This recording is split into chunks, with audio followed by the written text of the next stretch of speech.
के ढारल बेटी हो कवनी बेटी माहे मड़ौआ भइली ठाड़ किरिनी के जोत जबला गेला बेटी के गोरे बदन कुमिला अपना महलिया से निकले लिया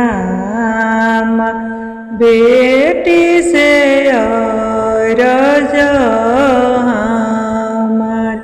कहतु तये बेटी छत्र छवैती कही तू तने तबे ओहार काहे के आमा छत्र छवैबू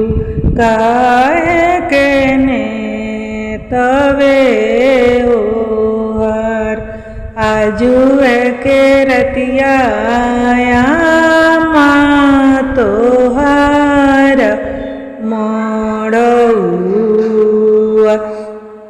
बिहाने जाई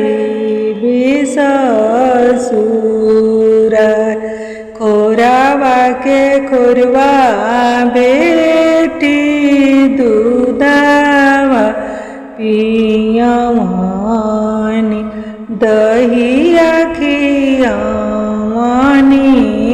सजाओ दूधावा के निक मोरा बेटी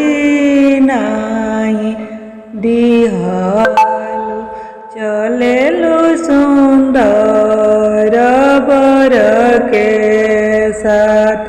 जानते मेरलू आमा बेटी को की जमी है जाई है सुंदर बर के साथ काहे के आमा दूधवा पियवलु दहिया खियवलु सजा ई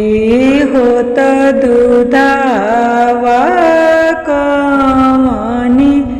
भैया पियत जिनी भैया